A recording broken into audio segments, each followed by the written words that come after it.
Hello everyone, welcome to the channel the Zorawar classes. आप सभी का स्वागत है आज की हमारी करंट अफेयर्स की क्लास में। My dear friends, this will be your 5th of March current affairs की class and I am really sorry कि 4 तारीख की जो है वो करंट अफेयर्स की क्लास नहीं हो पाई। उसका रीज़न था कि मैं आउट ऑफ स्टेशन था और वर्क नहीं कर पाया। ठीक है, तो मैं कोशिश करता हूँ जब भी कोई दिन छूट जाता है कि 2 दिन मिला के एक वीडियो में बना दूँ, उसके टॉप 10 क्वेश्चन जो हैं मैं ले लूँ। चलिए, उससे आज की क्लास स्टार्ट करने से पहले मैं आपको बता दूं कि हम 28 ऑफ फरवरी को अपना केवीएस पीआरटी का जो है कोर्स जो है वो लॉन्च कर चुके हैं और उसका बड़ा ही ज़बरदस्त रिस्पॉन्स आया है। मैं रिस्पॉन्स नंबर्स में नहीं कह रहा, मैं रिस्पॉन्स कह रहा हूँ कि जिन बच्चों ने भी लिया है they are very happy. They are comparing this course with other courses. जो हाई फाई इंस्टीट्यूट्स हैं, जो हाई फाई यूट्यूब चैनल्स हैं, उनसे कंपेयर कर रहे हैं और कंपेयर करने के बाद कह रहे हैं कि सर हमने उनका भी लिया था और आपका भी ले रहे हैं, you are far far better than them.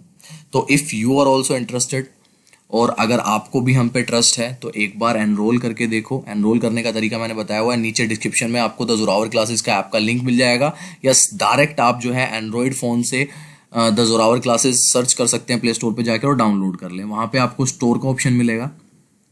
Store के ऑप्शन पे जैसे ही आप क्लिक करेंगे तो केवीएस पीआरटी का जो कोर्स है वो आ जाएगा, वहां से आप उसमें एनरोल कर सकते हैं। ठीक है, जितने भी एप्पल यूजर्स हैं, आईफोन यूजर्स हैं, उनके लिए वो मेरे से मैसेज करेंगे मेरे नंबर पे 8638008832। इस नंबर पे मैं उनको एक लिंक प्रोवाइड करूंगा, वो उसके थ्रू ऐप को डाउनलोड कर सकते हैं। ठीक है जी, सो एनरोल करके देखो। उसके बाद अगर आप एनरोल करते हैं सो मुझे आपसे फीडबैक भी चाहिए। जैसे कि आपने देखा होगा कि जितने भी बच्चे ले रहे हैं, मैं मोस्टली बच्चों से कहता हूँ कि फीडबैक जरूर दें। उनमें से कुछ बच्चे फीडबैक देते हैं और वो मैं आप लोगों के साथ भी शेयर कर रहा हूँ।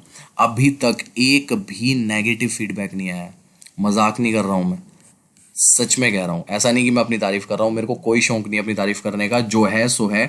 बट एक भी नेगेटिव रिस्पॉन्स अभी तक नहीं आया है। ज़रूर ये चीज़ बच्चों से ज़रूर आई है कि सर ईवीएस को बायलैंग्वेज कर दें, वो चीज़ ज़रूर आई है। बस इसे छोड़ के कुछ नहीं आया। मैथ सुपर चल रही है हमारी, रीजनिंग सुपर चल रही है और हमारे जो 2 कोर्सेज पूरे हो चुके हैं, किसके, सीडीपी के, आग लगाई हुई है दिव्या मैम ने। जो बच्चे देख रहे हैं कह रहे सर ऐसे सीडीपी नहीं देखी है कहीं भी पढ़ते हुए।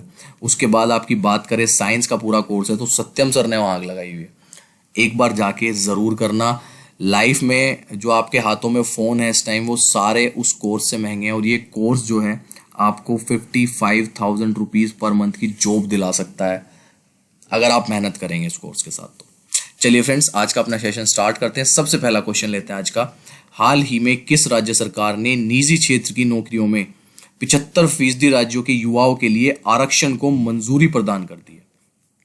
Recently, which state government has approved reservation for 75% of states youth in private sector jobs? और ये हरियाणा ने किया है। हरियाणा गवर्नमेंट ने जो है प्राइवेट सेक्टर में 75% जो है आरक्षण देने की घोषणा कर दी है।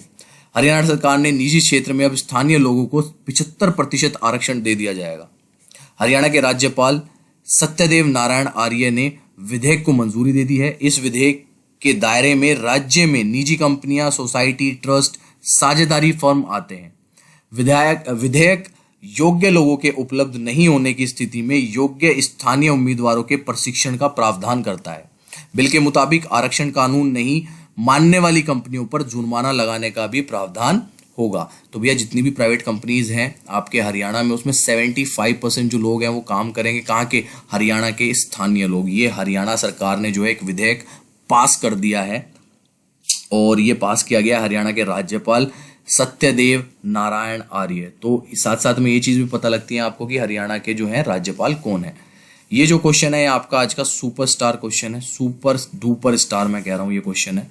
राज्यसभा और लोकसभा टीवी के विलय के बाद अब इसे नया नाम क्या दिया गया है? what is it now named after the merge of Rajya Sabha और लोकसभा टीवी? आपको बता दें कि पहले राज्यसभा और लोकसभा टीवी होते थे जो आपको टेलीविजन पे दिखते थे, अब उनको मर्ज कर दिया गया और उनको मर्ज करके उसको संसद टीवी बोल दिया गया। ठीक है, संसद टीवी। अब दोनों को मर्ज करके एक ही चैनल बना दिया गया है, उसका नाम है संसद टीवी। ये सुपर डुपर स्टार क्वेश्चन है। ठीक है जी, राज्यसभा टीवी और लोकसभा टीवी का विलय हो गया है, अब नए चैनल का नाम संसद टीवी होगा। रिटायर्ड आईएएस अधिकारी रवि कपूर को 1 साल के लिए इसका सीईओ नियुक्त किया गया है। बता दें कि दोनों चैनलों के विलय के लिए नवंबर 2020 में राज्यसभा के सभापति वेंकैया नायडू और लोकसभा स्पीकर ओम बिरला ने एक पैनल का गठन किया था। इसी पैनल की सिफारिश पर दोनों चैनलों का विलय किया गया है। ध्यान रखना है, राज्यसभा और लोकसभा टीवी जो है वो मर्ज हो गए हैं और वो मर्ज होके बन गए हैं संसद टीवी। क्वेश्चन नंबर 3 आज का, किस भारतीय पहलवान ने हाल ही में महिलाओं के 53 किलो वर्ग में स्वर्ण पदक जीता है? Which Indian wrestler has recently won a gold medal in the women's 53 kg category? Which Indian wrestler has recently won a gold medal in the women's 53 kg category? और ये है आपकी विघ्नेश फोगाट। ये भी इंपॉर्टेंट क्वेश्चन है, स्टार क्वेश्चन है, ठीक है। ये भी आपसे पूछा जा सकता है, आपकी करंट अफेयर्स के क्वेश्चन में कहीं पे भी आ सकता है। विघ्नेश फोगाट, भारतीय पहलवान विघ्नेश फोगाट ने महिलाओं के 53 किलो वर्ग में स्वर्ण पदक जीता है। इस स्पर्धा में भारतीय पहलवान विघ्नेश फोगाट ने विश्व के 7वें नंबर की खिलाड़ी बेलारूस की वेंसा को फाइनल में मैच हराया है। विघ्नेश फोगाट ने इंचोन एशियाई खेलों में कांस्य पदक जीता था। इसके अलावा वे 2018 एशियाई चैंपियनशिप में रजत पदक तथा 2018 राष्ट्रमंडल खेलों में स्वर्ण पदक जीत चुकी हैं। और विघ्नेश फोगाट इस साल अगले साल जो आपका जापान में ओलंपिक होने वाला है उसमें अपनी कैटेगरी में गोल्ड जीतने के लिए प्रबल दावेदार भी है। ठीक है जी, चलिए क्वेश्चन नेक्स्ट लेते हैं। Question number 4। अभी बात की थी हमने संसद टीवी की। संसद टीवी के पहले मुख्य कार्यकारी अधिकारी के रूप में निम्न में से किसे नियुक्त किया गया है? Who has been appointed as the first chief executive officer of parliament? मैंने जस्ट अभी इसकी एक्सप्लेनेशन दी है, देखता हूं कितने लोग मुझे ध्यान से सुनते हैं। कमेंट करो, इसका आंसर अभी मैं 1 मिनट बाद दूंगा, 30 सेकंड बाद देता हूं। चलो सभी कमेंट करके मुझे ये बताओ, जितने बच्चे देख रहे हैं, कि संसद टीवी के पहले सीईओ चीफ एग्जीक्यूटिव ऑफिसर कौन है, किससे बनाया गया है? भाई जिसने भी कहा रवि कपूर, वो सारे सही है, बी ऑप्शन है इसका। रिटायर आईएएस ऑफिसर हैं, इनको 1 साल के लिए बनाया गया। अभी जस्ट मैंने बताया था आपको। लोकसभा और राज्यसभा टीवी को मिलाकर संसद टीवी बनाने की प्रक्रिया शुरू कर दी गई है। इसके तहत भारतीय प्रशासनिक सेवा आईएएस के सेवानिवृत्त अधिकारी रवि कपूर को 1 साल के लिए संसद टीवी का मुख्य कार्यकारी अधिकारी यानी कि सीईओ नियुक्त किया गया है। मालूम हो कि रिटायर आईएएस अधिकारी रवि कपूर 1986 बैच के असम मेघालय कैडर के हैं। उन्होंने कॉमर्स में ग्रेजुएशन और बिजनेस एडमिनिस्ट्रेशन में पोस्ट ग्रेजुएशन किया है। वह कपड़ा मंत्रालय के सचिव रह चुके हैं। साथ ही खान और खनिज, वन और पर्यावरण, एक्ट ईस्ट पॉलिसी मामलों और सार्वजनिक उद्यम के प्रभावी भी रह चुके हैं। सिंपल सा यार नाम याद रखना है, रवि कपूर को सीईओ बनाया गया है। जो आपका नया सांसद टीवी बनाया जा रहा है उसका 1 साल के लिए। आज का लेते question number 5। Champions and veteran समिति का अध्यक्ष निम्न में से किसे नियुक्त किया गया? ये हो गया जी आपका स्टार क्वेश्चन फिर से। Who has been appointed as the chairman of the champions and veterans committee? और ये है आपकी MC Mary Kom. MC Mary Kom को जो है चैंपियंस एंड वेटरन कमेटी का चेयरमैन जो है वो नियुक्त किया गया है। 6 बार की विश्व चैंपियन एमसी मैरी कॉम को अंतरराष्ट्रीय मुक्केबाजी संघ की चैंपियंस एंड वेटरन समिति का अध्यक्ष चुना गया है। विश्व संस्था ने पिछले साल इस पैनल का गठन किया था। 2012 ओलंपिक कांस्य पदक विजेता मैरी कॉम को आईएआईबीए के निदेशकों के बोर्ड की वोटिंग के बाद इस पद के लिए चुना गया है। यह स्टार मुक्केबाज कई मौकों पर विश्व संस्था की ब्रांड दूत भी रह चुकी है। अब ध्यान रखना है आपको क्या कि अंतरराष्ट्रीय मुक्केबाजी संघ की जो है चैंपियंस एंड वेटरन समिति की जो अध्यक्ष हैं वो चुनी गई है एमसी मैरी कॉम। ये स्टार क्वेश्चन है आपका। क्वेश्चन नंबर लेते हैं नेक्स्ट, क्वेश्चन नंबर 6।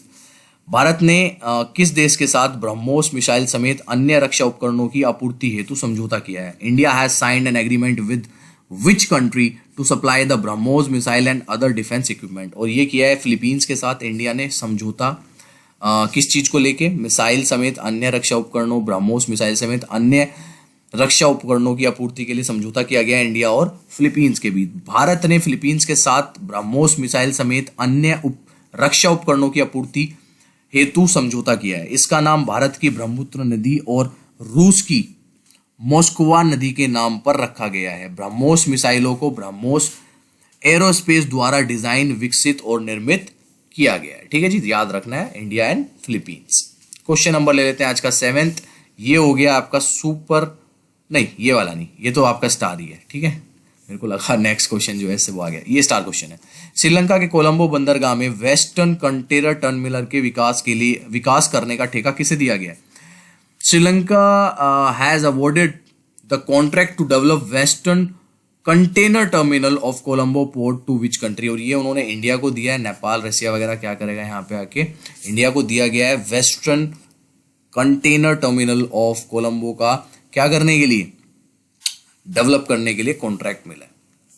श्रीलंका ने कोलंबो पोर्ट के वेस्टर्न कंटेनर टर्मिनल के विकास का ठेका भारत को दिया है। टर्मिनल का विकास भारत और जापान के साथ बनी एक संयुक्त उद्यम कंपनी द्वारा किया जाएगा। श्रीलंका यह परियोजना 35 साल के पट्टे पर देगा। श्रीलंका सरकार ने इस निर्णय से कुछ सप्ताह पहले इसी बंदरगाह पर एक टर्मिनल के विकास का ठेका रद्द कर दिया था। श्रीलंका मंत्रिमंडल ने हाल ही में कोलंबो साउथ पोर्ट के वेस्ट कंटेनर टर्मिनल के विकास को मंजूरी भी दे दी है। ठीक है जी, चलिए क्वेश्चन नंबर लेते हैं आज का। नेक्स्ट क्वेश्चन नंबर 8, ये है जी सुपरस्टार क्वेश्चन आज का। ठीक है, एक सुपर डुपर आया था, उसके बाद एक आता है सुपरस्टार। T20 इंटरनेशनल क्रिकेट में युवराज सिंह के बाद लगातार 6 बॉलों पर 6 छक्के मारने वाले विश्व के दूसरे खिलाड़ी इनमें से कौन बन गए हैं? In T20 international cricket who became the second player in the world after Yuvraj Singh to hit 6 sixes in 6 consecutive balls? और ये बन गए हैं आपके किरण पोलार्ड।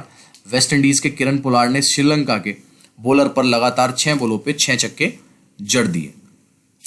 किरण पोलार्ड ने एंटीगा में श्रीलंका के खिलाफ पहले T20 इंटरनेशनल मैच में 6 बॉलों पर 6 छक्के मारने का कारनामा किया है। पोलार्ड यह उपलब्धि हासिल करने वाले T20 इंटरनेशनल के इतिहास में केवल दूसरे बल्लेबाज बन गए हैं। सबसे पहले यह कारनामा भारत के युवराज सिंह ने किया था। उन्होंने 2007 के T20 विश्व कप के दौरान इंग्लैंड के खिलाफ एक ओवर में 6 छक्के जड़ दिए थे स्टूट ब्रॉड पे। अगर आपको याद नहीं है तो मैं याद दिला देता हूँ। ठीक है, तो किरण पोलार्ड जो है दुनिया के ऐसे दूसरे बल्लेबाज बन गए जिन्होंने T20 मैचेस में, T20 इंटरनेशनल मैच में, IPL वगैरह नहीं, इंटरनेशनल जो ICC कराती है उसमें इन्होंने 6 बॉलों पे 6 छक्के जड़े। क्वेश्चन नंबर लेते हैं नेक्स्ट, क्वेश्चन नंबर 9। हाल ही में किस राज्य सरकार ने सर्वोच्च न्यायालय से अपील की है कि उसे कोविड-19 महामारी से कमजोर हो चुकी अपनी अर्थव्यवस्था को पुनः सुदृढ़ करने के लिए अरावली हिल्स में उत्खनन करने की अनुमति दी जाए? Recently which state government has appealed to the Supreme Court to allow it the executive in the Aravalli hills to revive its economy that has been weakened by the कोविड-19 एपिडेमिक? और ये हरियाणा ने कहा है, सुप्रीम कोर्ट से इजाजत मांगी है, अनुमति मांगी है कि वो अरावली हिल्स में जो है,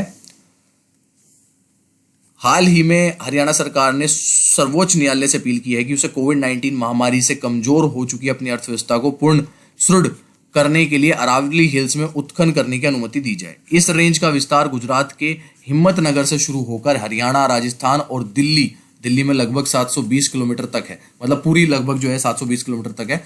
अरावली रेंज लाखों साल पुरानी है, जिसका निर्माण भारतीय उपमहाद्वीपीय प्लेट के यूरेशियन प्लेट की मुख्य भूमिका के टकराने के कारण हुआ था। और हरियाणा ने कहा है कि भाई इसमें जो है हम थोड़ा सा उत्खनन कर ले ताकि हम अपनी जो हमारी जो इकोनॉमी है वो गिर गई है उसको थोड़ा सा संभाल पाए। आज का लास्ट क्वेश्चन ले लेते हैं, क्वेश्चन नंबर 10। हाल ही में केंद्रीय स्वास्थ्य एवं परिवार कल्याण मंत्री ने वर्चुअल माध्यम से किस शहर में ग्लोबल बायो इंडिया 2021 के दूसरे संस्करण का उद्घाटन किया है? Recently union health minister and family fair minister inaugurated the second edition of global bio India 2021 in which city through virtual mode? और ये किया है आपका नई दिल्ली में। सारे मिनिस्टर वगैरह नई दिल्ली में बैठते हैं तो नई दिल्ली से ही करेंगे ऑब्वियसली मोस्टली। और आपको पता होना चाहिए कि हमारे जो है केंद्रीय स्वास्थ्य मंत्री जो हैं हमारे कौन है, उसका आंसर जो है आप मेरे को नीचे कमेंट में करेंगे। हाल ही में केंद्रीय स्वास्थ्य एवं परिवार कल्याण मंत्री ने वर्चुअल माध्यम से नई दिल्ली में ग्लोबल बायो इंडिया 2021 के दूसरे संस्करण का उद्घाटन किया है। यह राष्ट्रीय स्तर पर और वैश्विक समुदाय के लिए भारत के जैव प्रौद्योगिकी क्षेत्र में क्षमता और इस क्षेत्र में उपलब्ध अवसरों को दर्शाता है। इसका लक्ष्य भारत को विश्व में एक उभरते हुए नवोन्मेष केंद्र और जैव विनिर्माण केंद्र के रूप में मान्यता प्रदान कराना है। So these are the top 10 questions for 5th of March। I hope you like it and friends, जितना जल्दी हो सके एनरोल करो कोर्स में। मैं बता चुका हूँ, मैं कह रहा हूँ मज़ा आ जाएगा देख के और आपको ऐसा लगने लगेगा कि हाँ हम भी KVS में जल्दी से टीचर बन सकते हैं। ये मैं सिर्फ इसलिए कह रहा हूँ क्योंकि आप लोगों का फीडबैक ऐसा रहा है मैंने नहीं कहा, हमने मेहनत ज़रूर की है 3 से 4 महीने में इस पर सारी चीज़ें सोची कि किस तरीके से दिया जाए। उसके बाद आप लोगों ने ये कहा है कि sir the best content ever we had for KVS, सबसे बेस्ट अभी तक हमें मिला है, thank you so much. Okay friends, enrol करो और जाके देखो और उसके बाद जो है फीडबैक ज़रूर दो। चलिए बाय एवरीवन, टेक केयर, फिर मिलेंगे अब मंडे की करंट अफेयर्स की क्लास में।